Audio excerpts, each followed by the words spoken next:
What's your ideal 3-hour Rogan topic? Conspiracy theories. No. No. Antarctica, Amazon rainforest, maybe some Achilles stuff. It's just a melting pot of things that you can just talk about in the campfire, bro. Are you saying conspiracy theories about the rainforest in Antarctica, or like those are Yes. separate? Okay. Yeah. Let's do that right now. Why you look so hype? You've never been this excited on the show at any point. This is like episode, who knows how many we've recorded. This is the only time you've been this excited.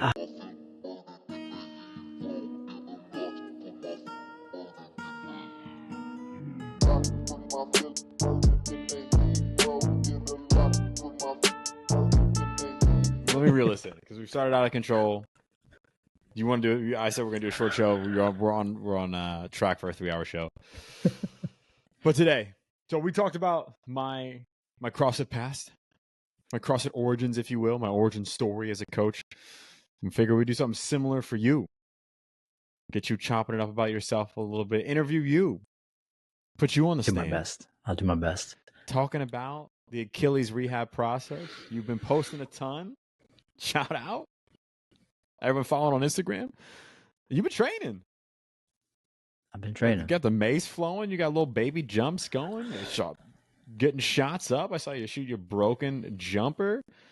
As busted as it's ever been. It's good to see. Hey, how do you cut? How do you cut? You cut clips.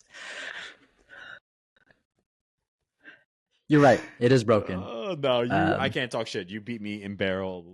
I think I've only beat you once, maybe. I might not have even ever beaten you in barrel, to be honest. I think I'm gonna keep that as an undefeated. I low key. I'm gonna try high key. High key. Real quick, shout out Joel though with the mace. Oh yeah. Mace. He sent over to me, and just real quick, the post that I made about the mace. It was initially just let me give Joel a bump here, but he hit me up. He's like, "What kind of mace is that?" And I'm like, "Oh man, I grabbed the On It mace by mistake." So I'm like, my apologies. I'm gonna make a different one with your bell. That was just a big error on my part. Gosh, man. Showing love the wrong way. You try. It's the love that counts, though. That's all that matters. So FYI, get Joel's new Wolf Strength mace bell. Just disregard the actual bell I was using. So yeah, my apologies. Wolf Strength mace bell link in the bio. Mine's on the way. I'm stoked for it. I love warming up with maces. Mm-hmm. It's just fun. It's just different. Gets the body going, gets the mind flowing. So yeah, well maybe one day we'll do an episode just talking about that stuff. But yep. Yeah. But how has it been training? Just like real quick up top. What's it been like to train again? To start to are you starting to feel like you're training somewhat normally again? Bilateral work is tough. Like if I do a back squat with a bar on my back, even before I wasn't really good at it, but now I'm like, damn, that shift is something I can't just move. Like the hip shift, if I go at the bottom of the squat, I have to go my right, because my left side has the injury. So it's stuff like that where, okay, I'm not 100%. I'm literally just like 65% as of right now. Was it July 2024? So I'm 60%. From where I was and where I'd like to be. But training's it's just a lot of modifications. Let me figure something out. Let me see what I could do, what I can't do. And it's fun. It gets the mind working in a different way of different movements. Things I've probably wanted to play with in the past, but I was like, nah, let me just hit this heavy trap bar and call it a day. So yeah. Forcing your hand a little bit. I like that. Mm-hmm. But before we go too deep into that stuff, let's go the beginning for maybe new listeners or those who don't follow us as closely on social media or know us as well. What the heck happened? When did it happen? Break it all down. Man, so February 2024, February 23rd, day before Big Kobe Day, I was teaching my vertical jump class. ironically. But it was actually after the class. We just run like king of the court, just playing some basketball after. And, I did a whole bunch of jumps right before that. Maybe, I don't want to correlate any contributors to that, but I was doing some single leg sticks, no warm up. I feel good. This feels good. I'm getting up, because my goal for when I teach my class is that I just want to jump higher than them. I want to look higher. I want to look my movement. I want it to be crisp. They'll jump higher than me, but that's my goal, is to perform at my best. So I did that. It was like an hour, and then we were running king of the court, where it's a one-on-one basketball, top of the key. You get 3 dribbles, you do something, and you get a shot. So we were running for maybe about 10 minutes. I do a move I've done 1,000 times. I literally just do a jab right, boom, plant left, get to the basket. That was the last plant to the left foot I had within the past 4 months. So yeah, I planted left, boom. Look behind me. No, there ain't nobody behind me. There's that kick. There's that kick. Yeah. They're all talking about. And I literally just stood there. I was like, I just stood there. I didn't fall down. I was just like, okay, I know what this is. Like, I've been prepped to, meaning I had an idea of what this injury was, just from, obviously Kobe's stories and everybody else's descriptors of it. So I knew it was no ankle sprain or nothing like that, but I just stood there. I'm like, all right, this is what it's going to be like for the next year. It's a long story, right? So the first thing I heard, other than the whole snap, boom, kick, but you heard it pop. I heard it pop. I felt it pop. It was like a crunch. It was weird. Felt my heel just drop to the floor. First thing I heard was one of the other guys, shout out Daniel, he was like, "Why are you smiling?" I was literally smiling, like, because I know what just happened, right? Yeah. And then, I think about Kobe's shot. I'm like, yo, I'm going to walk to the free throw line. I'm going to shoot 2 free throws, and you guys can keep playing after that. So walk over to the free throw line, shot my free throws, sat down, and then I was like, man, I'm going to be out for a bit, FYI. So yeah, that was it. Just full tear Friday night on the Achilles, and that's when the rehab started. Yeah. So as someone who's never had an injury that required surgery, touch wood, that doesn't happen to me immediately after saying that. How in the world did you keep that mindset? Like, how, like, even thinking about, injuries that I've had in the past from training. I've had some pretty bad back injuries that didn't require surgery, some pretty bad elbow injuries that didn't require surgery. And in that moment, it's a lot of like shit, I'm not going to be able to do the thing that I love, the thing that I identify as doing. Like, how, like, knowing that you love coaching and love being active and love playing basketball and love moving your body, like, how were you able to just stay locked in? Like, all right, well, what, let me just control what I can control. Let me keep knocking down what's in front of me. Like, doing that on not even day 1, like minute 1.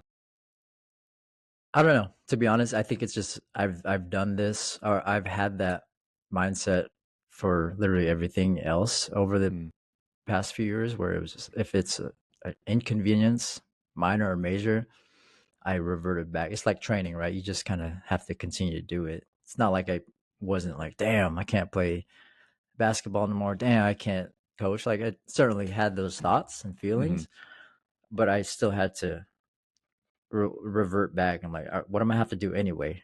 All right, it's rehab, so that's what I'm going to focus on. So it's a matter of like where I put my energy. Like, I put my energy there sometimes. Like, man, talking to Kingsley, bro, I can't even walk you right now, at home. So it's stuff like that where that's the truth. but what is also the truth? Like, I just got to get better. Okay, let's do that. So it's a matter of what are you gonna have to do anyway. Just do that. Yeah. Feel the feelings, do it, but then don't let those feelings dictate what you're gonna do. So that's kind of what I had to keep at the top of my mind. It's not easy, but it's more of just like that's just something I've been doing, and this is no different. Yeah, you got the reps. Yeah, got the reps in. And I like that the thought of like you're not a robot. You're still a human being. Like you have negative thoughts, patterns of thought, emotions, things like that. Yeah.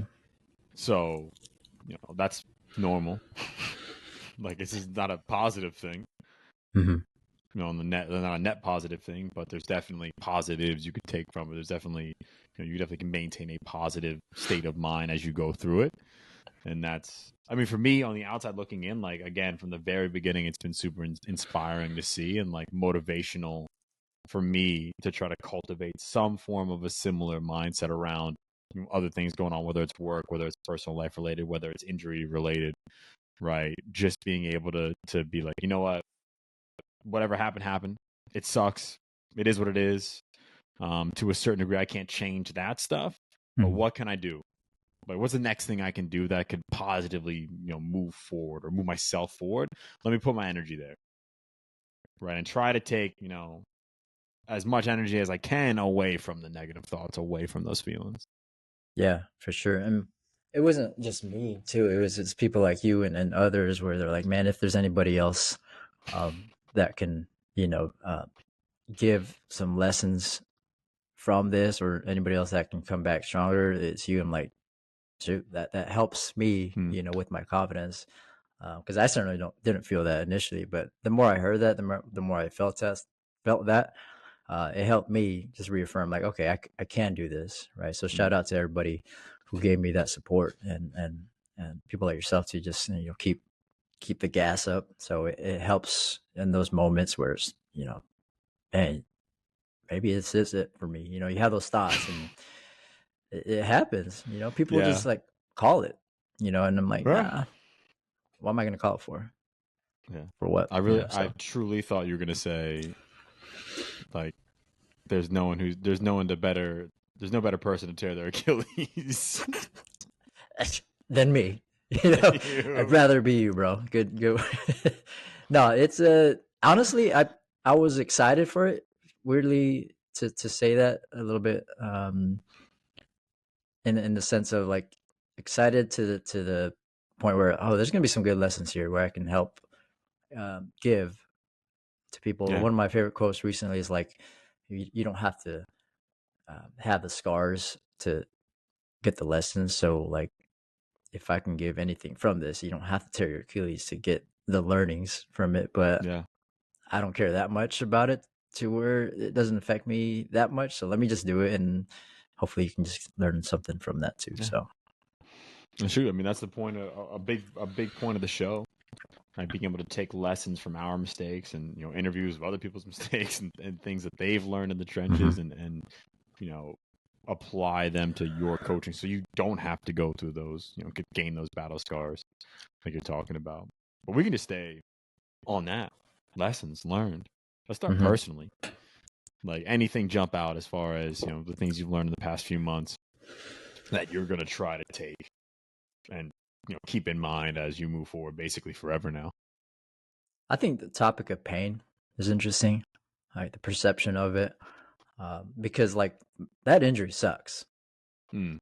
If you can't walk, it will affect a lot of your daily living. So that means your life will literally change. The things that you do will be different from the things that you have done. So I don't want to speak lightly of that injury, because it definitely affects people. It has affected a lot of people, and it's not like I get paid to play basketball, right? So if you get for me to say like, yo, it didn't hurt that much, and then you see like KD or Kobe crying, like anybody who has been through that injury, like there's a reason why there's that level of pain and hurt in the eyes, because it affects them more than it affected me, in the sense of from a financial standpoint, right? So it's injuries are different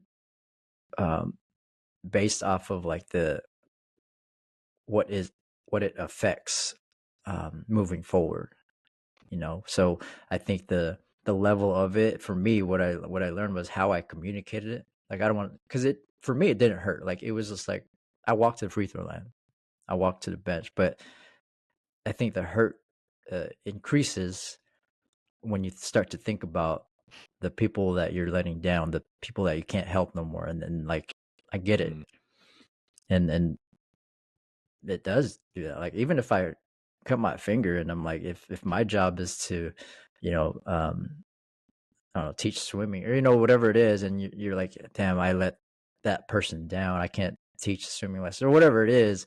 Yeah. Only the pain will, or only the perception of what you can't do later will like dictate the amount of pain that you have. So for me, it was a matter of, all right, this is an injury. Any injury is bad. It's not good. So how do I just take the lessons from this and not really focus on the injury itself and how it affected me? Because my life's not your life. Yeah. However I approached it or whatever I did around the injury, I don't think that's going to be the lesson. It's more of how my mindset, around the injury is really what matters. And hopefully people can take away from. But no, if you have an Achilles tendinopathy, even, or like not even a tear, it sucks. So it's just like for me is how can I approach people's situations of an injury better from a communication standpoint, to know that you don't know how that affects others. Me cutting my finger, maybe that's a bad example. Me, falling down and then breaking my wrist may not be that detrimental, but then if you have significant things in your life that it really affects that, like I'm appreciating that a little bit more and understanding that there's a certain level that you may not understand as a coach that it affects that person. So I think just taking those situations with more sensitivity is something I've learned past 4 months more than ever. Yeah, that's big. That's big. I feel like from that, thinking about like just to a certain degree, like the human experience is just all so relative. You know what I mean? Like how we process things, how we value different things. And you're talking about whether we're talking about pain, whether we're talking about loss, whether we're talking about really anything. It's all relative to that individual's experience, and trying to keep that in mind. It's not easy, right? It's definitely can be a challenge as a coach to be empathetic to every situation, and I'm sure like even away from pain and injury, I can think about so many times where it's like, bro, like you got, I'm working with a client who's, got unlimited resources and control of their own schedule and, whatever it might be, all this stuff that I don't have, and they're still, only able to get 4 hours of sleep a night. And I'm like, come on. But like, again, it's all relative to their experience, right? And their challenges, you might look at it and be like, that's not even a challenge. It's different, right? Because we're different humans living different lives, experiencing the world differently. And I think like that's just want to hammer that home for listeners. Like that's such a valuable message, no matter who you're working with. Yeah, and I always go back to the perception of pain. Like things are painful, but the perception of pain is very different. And us as a coach, a lot of coaches that are listening, it's a matter of at least viewing that first. You don't have to feel the pain of others that you're helping, but at least understand why there's a certain level of energy towards that pain, whether it be something that's not applicable to you, but it's more of like, okay, that's probably why they're feeling like that, or his Achilles was torn, and that's probably why he's not really as energetic today, or whatever it is. It's first like that, improving that skill of that empathetic brain, which, like you said, is challenging. It's hard because when you can't be empathetic when you're thinking about yourself. That's it right there. You can't. That's it right there. Yeah. I'm not gonna let you off the hook though. That finger cutting swimming analogy was bad. That was a real bad. I'll get another analogy, but I think I bring that up because I was telling somebody this about the other day. Like one of the worst minor inconveniences is cutting your finger because it's like you gotta wash your hands. I'm like you gotta, and you talk about this stuff. Yeah. And you get somebody who just is a paraplegic and they're like, yo, what the fuck are you talking about, bro? Like, fuck away from me. But then people complain. I complain about it. Like, Yeah. I just cut my finger today. Look at this. I can't wash my hands. Like, yeah. It's all relative, man. It's all relative. It's all so relative. Yeah. There's always something that's worse. Always. You know what I mean? There's always something that's worse, right? Always. So it's like, but that shouldn't minimize your, again, like you're talking about the perception of pain, that shouldn't minimize your perception of pain, because that is a very real experience that you are having right now. Like, again, I might minimize your finger cut, but it's still like, even someone dealing with like, low back pain, like persistent low back pain or shoulder pain or something like that. Like, yeah, it could be way worse. That's not helpful. You know what I mean? Like it's they're experiencing something very real right now, and even if there's not like a structural cause to it, like they're still experiencing pain and it's real.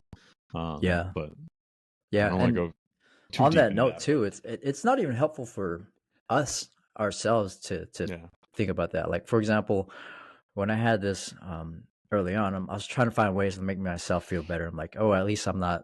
No, at least I didn't break my foot. At least I didn't break my elbow. Like it doesn't matter. Like, yes, at least you did not do that, but it does not reduce the amount of pain you're actually feeling. So I think comparing yourself in any regard, it's not helpful. Even if it is worse, it still sucks. It doesn't give you any other way to, or it doesn't give you the way to move forward. It's just focus on the pain that you have and what you have to do next. It's like, honestly, the more I think about it, it just becomes another way of suppressing your emotions and just not dealing with them, or like suppressing what you're feeling and just not dealing with it. Being like, well, it could be worse. Yeah. I'm just gonna keep doing what I'm doing, I guess. Yeah, like that's not helpful. I think it's false gratefulness.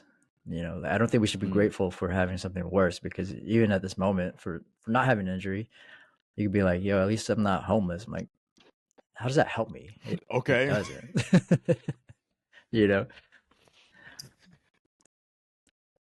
So yeah, I try to stay away from that mindset of at least it could be worse. At least I'm not. For me, it doesn't help whatsoever. So your Achilles, you're like, man, well, at least I got a podcast. I'm like, okay, my Achilles is still sore, but that podcast is not helping. At least I got the pod. It'd be way worse if I didn't have the pod. Hey, I'm straight. At least I got the pod, bro. We're talking. You just like tell that to your doctors. They're like, what the fuck is wrong with this guy? Man. This guy needs a psych consult. He's insane. He lost it. He fell on his head too. That's what happened. Oh my god! All right, bringing it back though. So we talked a little about like what you've learned personally. Shifting gears to coaching, whether it's your coaching philosophy, program design, movement modification. You can take this however you want to take this.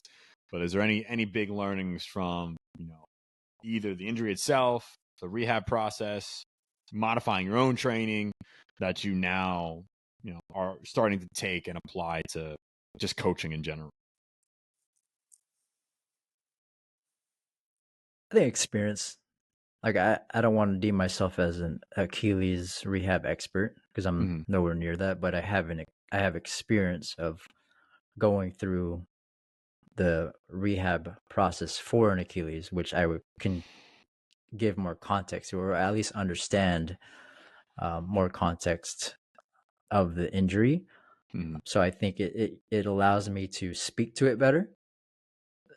Not to say I'm an expert at rehabbing Achilles, but it allows me to understand what actual modifications are needed for somebody who has a lower leg injury. And because I've done it, I do it, and it gives me a reason to program it, right? So if somebody sprains their ankle, okay, I know how to mod something to mod a program based off of that injury. So it gives me a better understanding of regressions and progressions based off of where my personal limitations are, and just now looking at a human body, like, okay, somebody doesn't have a leg. Now what? Was there any like misconceptions in there? Like or surprising things? Of like, as far as like, you're like, oh, I thought I'd be able to do this. Or I didn't even think about, my lower leg when I'm doing this movement. And now I have to think about it. I think it's just a matter of like, oh shit, I literally can't do this. Because I think we program certain exercises because they're in the program. Like, okay, I'm just doing upper body day to day. For me, it was like, I only have to do upper body day. I can only do upper body day to day, or some variations of it. And I think what's surprising is like, I didn't really have as much ways to do upper body work as I thought. Yeah. Right, because you were like, if you look at the I've whole dumbbell week, benched every day. Right, I can do pull-ups. I'm like, okay, I've no exercises, but it's a matter of like working around it and working through it. Has been the biggest thing. And I think as I'm rehabbing, surprisingly, I'm like, I didn't even know 4 months after this I could walk. So this is interesting, and I think another surprising thing too, I talked to a lot of people who's been through the injury, and I haven't been through this before, obviously, and people have. So I don't know what I can do after that. Like once I'm off the crutches, once I'm off the crutches, like, what does that mean? Can I do things now? Right. And if I try to do it, I'm like, yo, why does this feel weird? I can't do a single leg calf raise. Why? Right. So I think what's surprising to me is the lack of strength that the body just has after something like this. And like I've been naturally good at pull-ups. I could do a pull-up, and when I see people can't do a pull-up, I'm like, I get it. But then now if I take myself into a calf raise, like, I can't do this. Yeah. What's going on there? So it really allows me to understand the limitations of strength, and really how to start there. Like, how do we get there? And shout out Garrett, who helped me through this. Garrett and Kevin, who really gave me a better lens of like, you can do it. You can try some things. And I think a lot of it was like my mind was limiting my ability. Like I would avoid a lot of things. It don't look like it on IG, but I'd avoid things because I thought I can't do it. But then I'm like, oh wait, people do things, and you don't have to go crazy. But I think exploring, playing, as you love doing in workouts, I think it just allows you to at least explore a little bit more, and then improve your strength based off of different ways to move. Yeah, that's so dope. So I mean, it really just sounds like you've just gained a ton of perspective. What's happened? Do you think, are you like taking that same mindset, like knowing you're capable of more than you think? Like, would you say that's just a general, what's the word I'm looking for? Like a general recommendation? Like, are you thinking like working with, especially general population clients, like who can't get their first pull up? It's like, nah, you can. Like, it might be a long road. Yeah. But like, we can get there. Yes. And that's with any exercise, right? Within this thing, like any exercise is very possible.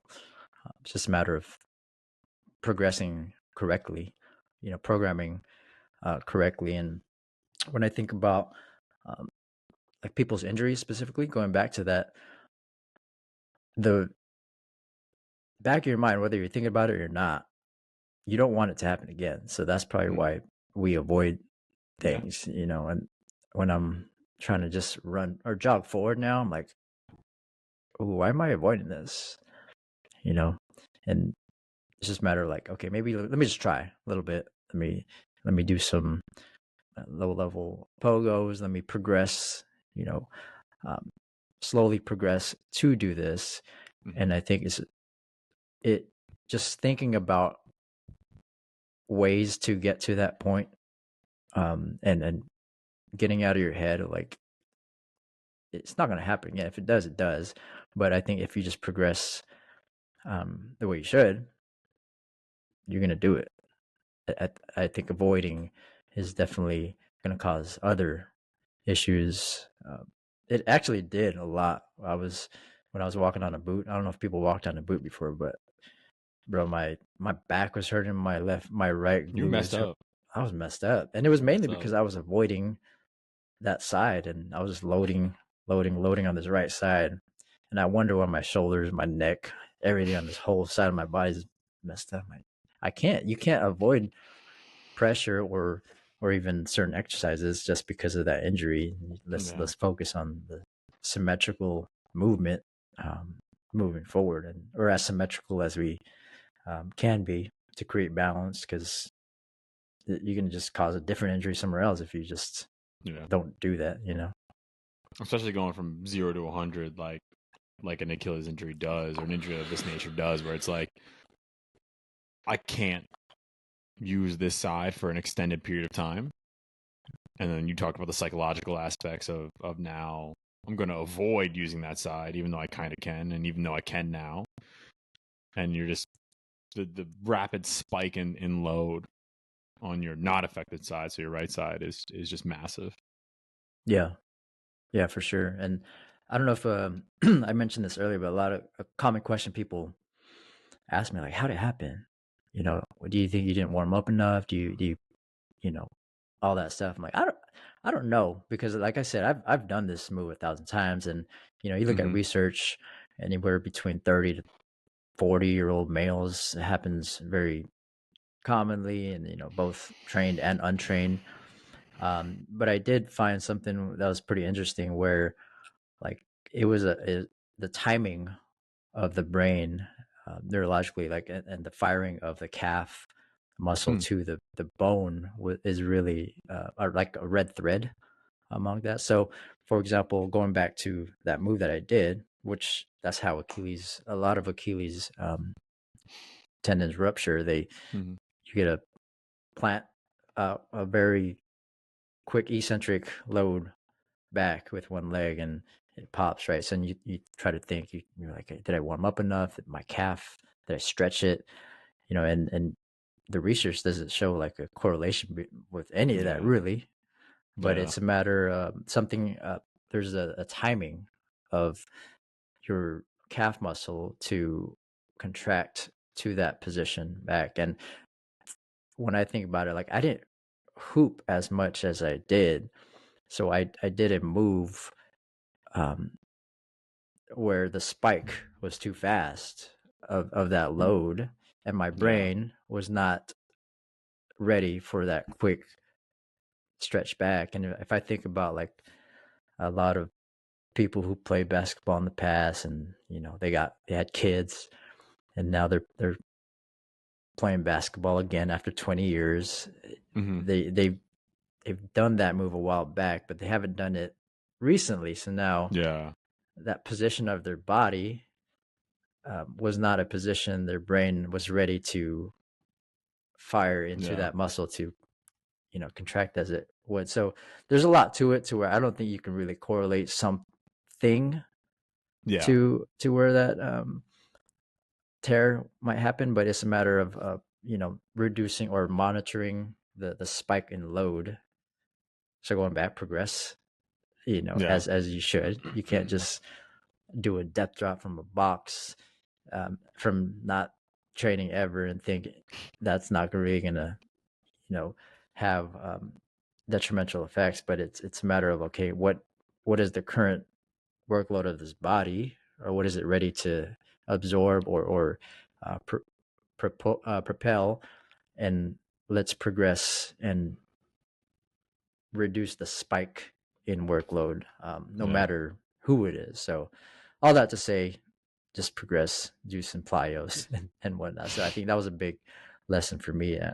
Then like just warm up, do all that stuff. But it's not going to be like I'm going to prevent these things. Is let me just progress as I should. Yeah. No, it's that invaluable information. Like it's funny because injury to a certain extent is simple, right? Like the load exceeds capacity, so it tears. But like why that happens is, in my opinion, like impossible to ever know. Like I don't think we'll ever know why, and it's tough. And I personally hate when people like there was a Cameron Brink, WNBA player, tore ACL. And the next day it was like hella people talking about like the position of the knee, like relative, and the position of her tibia relative to her knee, and like, oh, this is why it's happened. And it's like, how you don't know anything about this woman? Like what? Mm-hmm. Like you don't know if she trained. Like maybe that's a position she's hit 100 times before. Like why this time, right? And there's just so many factors that go into it. And I think it is, there's two sides of that coin because I think it is important to try to understand what are the modifiable factors, right? Like you said, we can't modify age, but we can modify our recent training load. We can modify our, maybe our, like the density of the tendon by trying to make it stronger, stiffer, whatever, more durable. We can modify how strong we are, how strong the calf muscle is, but like we can do all that stuff, and that could all be absolutely meaningless. Yeah, because sometimes shit just happens. And that's the biggest thing, right? Shit just happens, and we as coaches, we have to do our best to program accordingly to make sure, like, we'll do our best to reduce the likelihood of that. But at the same time, we can't dissect one thing like, oh, this is why this person got injured, because there's so many other confounding factors where you don't know. But let's just do our best to not, to reduce the likelihood of it, at least. But like you say earlier, in a lot of other pods, of the human body is very resilient. Like I'm back. I could do things again after 4 months. So like there's a resiliency from injuries too. And we can't just be scared of, prescribing certain things too for that reason. But yeah, we just have to be smarter with the workloads, the and understanding the recent training history too, right? Yeah. No. Hey, we're resilient and adaptable beings. Mm-hmm. But that doesn't mean do stupid shit. Yeah, that's a good take home for the coaches listening. Big. There's two ends of the spectrum, right? You can stay on the couch or jump off a 50-foot building. Like, don't do either. But how do we just get people moving? One end of the spectrum. I told you my brain flickers sometimes, bro. I just Michael Scott, I just start to say things. I don't know what's gonna happen, but whatever comes out. It's a surprise. Oh man. On that note, we'll it seems that you can go full 3-hour Rogan on this topic. I can. Who knew you had it in you? I could have definitely took that into a conspiracy theory, because going back to pain and like, social media, like, oh, this is why somebody gets injured. This is why. We try to provide answers for things, and sometimes we can't, which is why I love conspiracy theories, because people will give so many answers for something like maybe we just don't even have the answer to that. It's fun to talk about, not injuries and blaming people like S&C coaches. Like don't bring that energy to that. But I think we have to, when we see that stuff on social media, like, I don't know, people just try to provide answers because we don't like uncertainty, which is why me and you love the gray. We love the just bringing everybody back in the middle, and that's what we have to do. So no, this was fun. I think there's a lot of lessons to be learned even from now. I'm only 4 months post injury, and like I said, I'm 60% recovered. So for me, I can't. There's still things I need to improve upon, and it's a matter of like, okay, what can I do now, which I'm trying to still understand, and that's what it was day one. I bought my dip bars. I'm like, I could dip. I could do some dips, gas break, all that stuff. Dip. Hey, I love it. I love it. Yeah. I think it'll be good December for a little for back on the tennis court. How are we looking? How's that timeline looking? Tight? Let's do it. I could do lateral movement, so I'll just be on the net. We'll play doubles. We'll play doubles. That's fine too. I just need one winner. Game's over, bro. 6-0, 6-0. Let's go. Let's go get a burrito. Let's go get a burrito. Shut it down. Oh my goodness. All right. Well, this has been enlightening. It's been a fun conversation, man. It's good to give you the spotlight to be a little vulnerable. Let it all out. I was doing my best to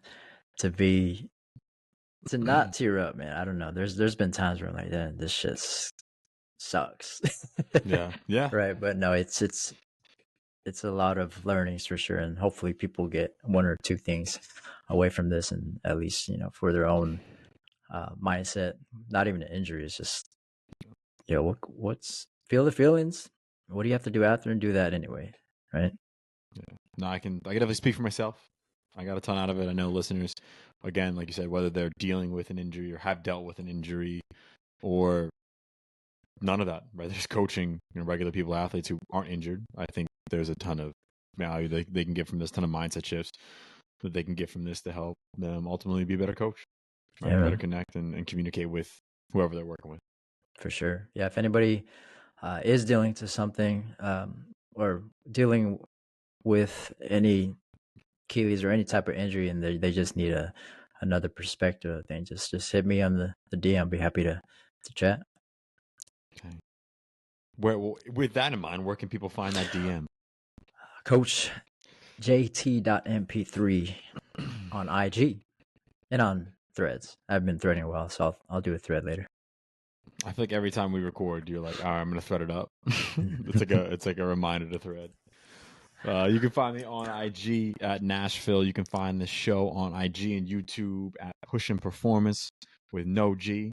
As always, if you like the show, you're rocking with the conversations, please show us some love. Leave a 5-star rating. Leave us a little review. Share it with a friend. Share it with a colleague. Share it with a family member. Share it with someone who's dealing with an injury. I don't know. Share it out for your boys. Share it out. As always, we'll catch you next time. Peace. My